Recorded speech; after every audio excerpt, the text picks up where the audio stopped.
গভীর রাতে লাঠি সোটা হাতে বাড়ির দরজায় দাঁড়িয়ে এভাবেই পাহারা দিচ্ছেন নারীরা। চোখে মুখে ভয়ের ছাপ স্পষ্ট, তবু থামে না নিঃশব্দ প্রতিরোধ। কেননা চাঁদাবাজ আর দুর্বৃত্তদের হাত থেকে বাঁচাতে হবে মাথা গোজার জায়গাটুকু।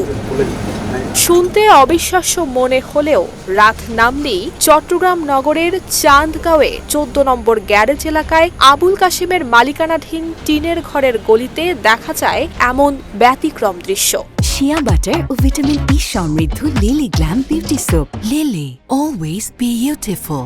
স্থানীয়রা জানান, কয়েকদিন ধরে একদল দুর্বৃত্ত ওই এলাকার কলোনির ভাড়াটিয়াদের কাছ থেকে চাঁদা দাবি করে আসছিল। চাঁদা দিতে অস্বীকৃতি জানালে শুরু হয় হুমকি, ঘর দখল, উচ্ছেদ, এমনকি প্রাণনাশের ভয়।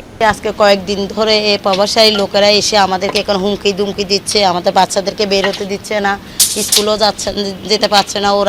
ওদেরকে অনেক ভয় দেখাচ্ছে। আমরাও রাত বিরালে ঘুমাতে পারি না।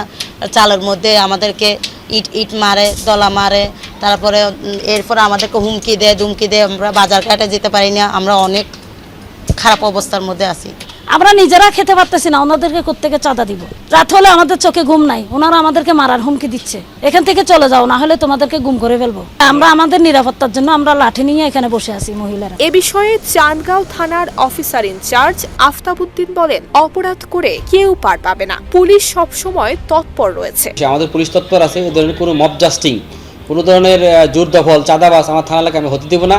সে বিষয়ে আমি তৎপর আসি এবং তৎপর থাকবো। তবে ভুক্তভোগীরা বলছেন, পুলিশের আশ্বাসে কিছুটা স্বস্তি মিললেও ভয় পুরোপুরি কেটে যায়নি। স্থানীয়দের দাবি, যত প্রভাবশালী হোক, দুর্বৃত্তের বিরুদ্ধে ব্যবস্থা নিতে হবে, যেন নগরীর আর কোনো প্রান্তে নারীদের এভাবে লাঠি হাতে রাত কাটাতে না হয়। Desk report, Dhaka post.